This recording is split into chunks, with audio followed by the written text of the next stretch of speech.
Hello leaders, चलिए आज मैं आपको बताती हूँ आरसीएम में आईडी कैसे लगाते हैं, किसी की ज्वाइनिंग कैसे करते हैं।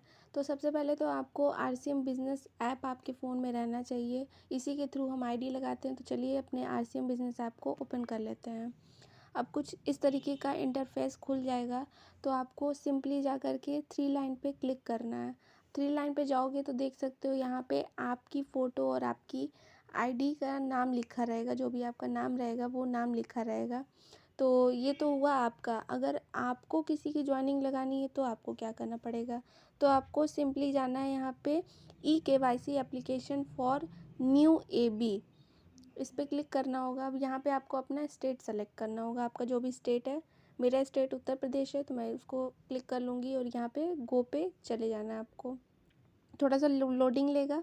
तो यहाँ पे कुछ इन्फॉर्मेशन आती है आपको कि आपको आईडी लगाने के टाइम कोई गलती नहीं करनी है। आप चाहो तो इसे पढ़ सकते हो, वैसे एक बार पढ़ लोगे तो अच्छा होगा। इसको मैं ओके कर देती हूँ। अब यहाँ पे आपको पर्सनल डिटेल आएगा सबसे पहले तो, और स्पॉन्सर नंबर और प्रपोजल नंबर। इस पर मैंने लास्ट वीडियो बनाई हुई है। मैं इससे पहले इसी पे वीडियो बनाई हूँ एक अलग से, जिससे आपको ये दोनों चीज़ें क्या हैं, क्या नंबर होते हैं, ये कहाँ से आपको मिलते हैं, ये चीज़ें आपको क्लियर हो जाएंगी। तो आप वहाँ जा कर के एक बार चेक ज़रूर करना, ठीक है। उसके बाद आपको यहाँ पे अपना टाइटल लिखना होगा। टाइटल मतलब आप जिसकी आईडी लगा रहे हो वो पर्सन क्या है, मिस्टर है, मिस है या मिसेज़ है। मिस्टर मतलब वो आदमी है तो मिस्टर लगाइएगा, अगर वो औरत है तो मिसेज़ लगाइएगा, अगर वो लड़की है तो आप मिस लगा सकते हैं। तो चलिए मैं यहाँ पे मिस्टर पे क्लिक कर देती हूँ। और यहाँ पे आपको एप्लीकेंट का नेम लिखना है। तो एप्लीकेंट नेम मतलब जिसकी आप आईडी लगा रहे हो उसका नाम आपको लिखना है।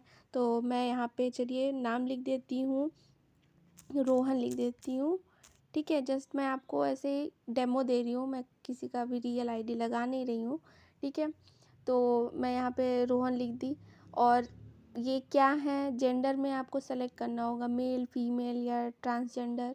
तो ऑब्वियसली रोहन मेल होगा तो मेल पे क्लिक कर लेंगे, लड़का है तो।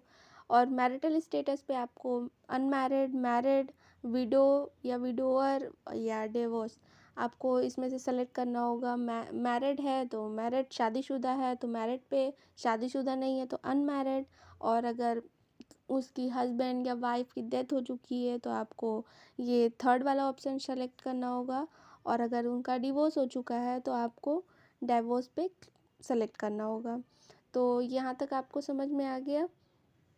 तो चलिए नेक्स्ट पे चलते हैं। अटैच्ड एप्लीकेंट फ़ोटो, यहाँ पे आपको जिस पर्सन की आईडी आप लगा रहे हो उसकी फ़ोटो आपको अटैच करनी होगी। तो यहाँ पे क्लिक करते हैं तो आपको 2 चॉइस मिलती है, ओपन कैमरा और ओपन गैलरी। तो आप चाहो तो सामने से भी फ़ोटो क्लिक कर सकते हो अपने कैमरे से, उसे अपलोड कर सकते हो, या फिर आपने अगर पहले से उस इंसान की फ़ोटो अपने फ़ोन में रखी हुई है तो आप अपने गैलरी से चूज़ कर सकते हो। तो आप जैसे आपकी मर्ज़ी, ठीक है। अब हम आते हैं यहाँ पे एप्लीकेंट डेट ऑफ बर्थ। यहाँ पे डेट ऑफ बर्थ डालनी है, जिसकी आप आईडी लगा रहे हो तो उसकी डेट ऑफ बर्थ डाल देंगे। एप्लीकेंट का आधार नंबर जो कि एकदम सही सही आपको डालना है, कोई भी मिस्टेक नहीं करनी है, क्योंकि अगर आप गलत आईडी लगाते हो तो वो आपकी रिस्पॉन्सिबिलिटी होती है। तो मेक श्योर कि डेट ऑफ बर्थ और एप्लीकेंट का आधार नंबर बिल्कुल करेक्ट आप डालो, ठीक है। और अगर लेट यहाँ पे दिया हुआ है तो अगर जिस इंसान की आप आईडी लगा रहे हो अगर उनके फादर नहीं हैं तो यहाँ पे लेट के ऑप्शन पे क्लिक कर दोगे। और अगर उनके फादर हैं तब तो कोई ज़रूरत नहीं क्लिक करने की, वहाँ पे डायरेक्ट आपको फादर का नेम फिल करना होगा। तो यहाँ पे आप उनके फादर का जो भी नेम होगा वो क्लिक कर देंगे करेक्ट, ठीक है। फिर फादर का आधार कार्ड नंबर, ये पहले नहीं मांगता था पर अब ये न्यू आया है अपडेट। तो अब फादर का भी आधार नंबर आपको मांग रहा है। तो यहाँ पे आपको अपने फादर का आधार नंबर, अपने मतलब जिसकी आईडी लगा रहे हो मैं उसकी बात कर रही हूँ, यहाँ पे उनका आधार नंबर फिल करना होगा, ठीक है। जो भी उनका आधार नंबर होगा वो फिल कर दोगे आप। सेलेक्ट ऑक्यूपेशन, यहाँ पे आपको जो उनके फादर काम कर रहे हैं उनका ऑक्यूपेशन मतलब वो काम क्या करते हैं, उनको ऑक्यूपेशन नहीं भरना है। ये आप जिसकी आईडी लगा रहे हो वो क्या काम करते हैं उसका ऑक्यूपेशन भरना है। तो यहाँ पे जो भी वो करते होंगे, स्टूडेंट होंगे तो स्टूडेंट का, और जो भी करते होंगे वो उनका यहाँ पे आपको ऑप्शन भी मिल जाएगा, एग्रीकल्चर है, बिजनेस है उनका, या जो भी हैं, डॉक्टर हैं, फिटनेस कोच हैं, उसका ऑप्शन आपको मिल जाएगा। अब यहाँ पे आता है नेक्स्ट और नॉमिनी डिटेल्स। नॉमिनी जो कि बहुत इम्पोर्टेंट होता है कि आपके ना रहने, अगर भगवान न करे आपको अगर कुछ हो जाता है इन फ्यूचर, तो आपकी जो आईडी है वो आपके नॉमिनी को दी जाएगी। जैसे हम हर एक बैंक डिटेल में अपना नॉमिनी का नाम देते हैं ना, उसी तरह ये भी एक फॉर्मेलिटी होती है, डिटेल्स देनी होती है नॉमिनी की। तो आप जिसे भी अपना नॉमिनी बनाना चाहते हो उसकी यहाँ पे डिटेल भरनी होती है। नॉमिनी में आप जिसका नाम डालना चाहते हो उसका नाम डाल सकते हो। फिर नॉमिनी का भी आधार नंबर अब से आपको लग रहा है, पहले नहीं लगता था, बट जैसा कि मैंने बताया अपडेट हुआ है, तो अब ये नॉमिनी का भी आधार नंबर आपको लगेगा। तो नॉमिनी का भी आधार नंबर आपको बहुत करेक्ट भरना है। नॉमिनी का डेट ऑफ बर्थ क्या है, नॉमिनी से आपका रिलेशन क्या है। यहाँ पे बहुत सारे लोग कंफ्यूज हो जाते हैं कि क्या रिलेशन डालना है। अगर जस्ट एग्जांपल आप एक लड़के हो और आप अपने फादर को चाहते हो कि वो आपके नॉमिनी बने, तो वो आपके क्या लगते हैं, फादर लगते हैं, तो आप नॉमिनी में रिलेशन में फादर लिखोगे, ये नहीं कि सन लिख दोगे, तो मतलब आप अपने बेटे को नॉमिनी बना रहे हो। यहाँ पे आपको सिंपली जो आपसे रिलेशन है, मतलब आप अगर उनके बेटे हो, आप अपने फादर का लगा रहे हो, तो आप फादर लिखोगे नॉमिनी के साथ रिलेशन में। ये चीज़ क्लियर हुई। यहाँ बहुत सारे लोग मिस्टेक करते हैं, तो इसको एकदम केयरफुली ध्यान से भरने का ज़रूरत है। यहाँ पे आपको नॉमिनी का एड्रेस भरना होगा। जो नॉमिनी का एड्रेस होगा आधार कार्ड में मेंशन होता है, वो आप भर सकते हो। ठीक है। कम्युनिकेशन डिटेल्स पे आते हैं, तो यहाँ पे आपको एड्रेस, अपना एड्रेस भरना होगा। नॉमिनी का सारा डिटेल ऊपर सब कुछ भर चुका है, ठीक है, भर दोगे आप, फिल कर दोगे। अब आप आते हैं यहाँ पे, जो भी डिटेल्स होंगी वो आपकी डिटेल्स होंगी। तो कम्युनिकेशन डिटेल में आपको एड्रेस में अपना एड्रेस डालना है, आपके आधार कार्ड में होगा ही आपका एड्रेस, ठीक है, तो वो फिल करना है आपको। स्टेट मैंने उत्तर प्रदेश क्लिक किया था, आपका जो भी स्टेट होगा आप उसको सेलेक्ट किए होंगे, तो यहाँ पे स्टेट आपको दिखा देगा।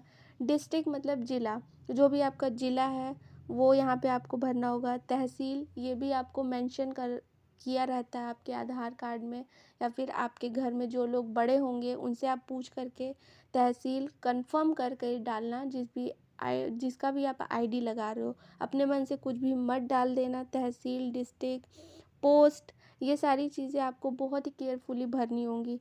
जिस सिटी में वो इंसान रह रहा है, जिसकी आप आईडी लगा रहे हो, जिस सिटी में वो रहता है, तो उसका सिटी भर दोगे आप, उस सिटी का पिन कोड डाल दोगे। और मोबाइल नंबर एकदम करेक्टली डालना होगा, क्योंकि जो भी ओटीपी जाएगी वो इसी मोबाइल नंबर पे जाएगी जो आप यहाँ पे फिल कर रहे हो। अटैच मोबाइल नंबर, तो अल्टरनेट मोबाइल नंबर दिया है, मतलब आप दूसरा भी, अगर आपके पास 2 सिम है तो आप दूसरा भी मोबाइल नंबर इसमें डाल सकते हो, ये ऑप्शनल है। आप चाहो तो डाल सकते हो, नहीं चाहो तो कोई ज़रूरत नहीं है इतनी। और ईमेल एड्रेस, आप अपना ईमेल भी इसमें ऐड कर सकते हो, वो भी आप चाहो तो कर सकते हो। ऐसे कर दोगे तो बहुत ही अच्छा होगा, क्योंकि आजकल ईमेल तो सबके पास रहता ही है। तो आप यहाँ पे अपना ईमेल एड्रेस भी, मैं तो बोलूँगी आपको कि ज़रूर से डालो, अगर ऑप्शन दिया है तो डालने में क्या जाता है। और आईडी प्रूफ में आपको डिस्प्ले करना होगा ओरिजिनल आईडी प्रूफ, ठीक है। एड्रेस प्रूफ के लिए, तो एड्रेस प्रूफ के लिए आप आधार कार्ड डालोगे तो ज़्यादा बेटर होगा, क्योंकि उसमें आपका एड्रेस प्रूफ और मतलब इजी रहता है ना, उसमें नाम, फादर का नेम और एड्रेस सब कुछ आ जाता है। तो कोशिश करना कि आधार कार्ड ही आपने एड्रेस प्रूफ में डालने की कोशिश करना। यहाँ पे भी वही सीन है, आपको कैमरा और गैलरी दोनों का ऑप्शन मिलता है, तो यहाँ पे आप अपना एड्रेस प्रूफ का फ़ोटो लगा सकते हो। फिर attached image preview would appear here, upload original address proof. फिर यहाँ पे आपको एड्रेस प्रूफ और यहाँ पे आईडी प्रूफ में भी आपको आधार कार्ड अगर दोगे तो भी अच्छा ही रहेगा, और फिर उसका बैक साइड करके एड्रेस प्रूफ में डाल देना, तो आपका दोनों चीज़ सेम हो जाएगा। तो आपको ज़्यादा इधर उधर मिस करने की ज़रूरत नहीं पड़ेगी। तो यहाँ तक क्लियर हो गया आपको। चलिए अब आते हैं नेक्स्ट बैंक डिटेल्स पे।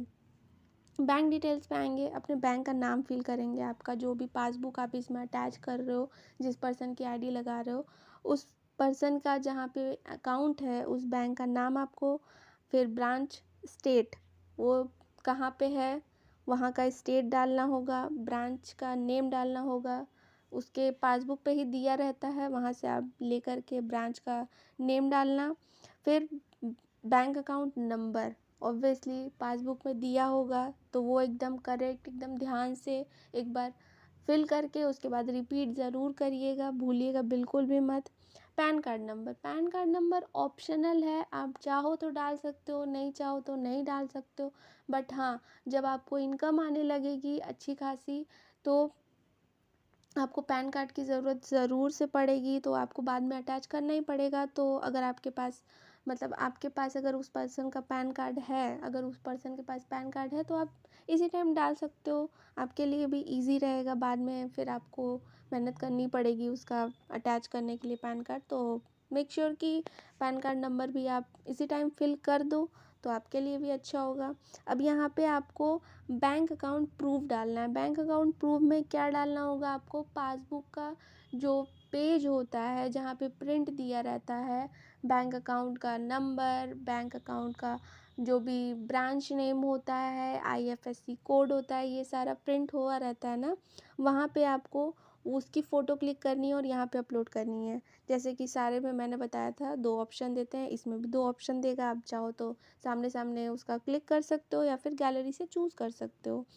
तो यहाँ तक आपको समझ में आया हो, क्लियर हुआ हो, तो चलिए नेक्स्ट चलते हैं सिक्योरिटी डिटेल्स। सिक्योरिटी डिटेल्स में आपको एक पासवर्ड डालना होगा, कंफर्म पासवर्ड।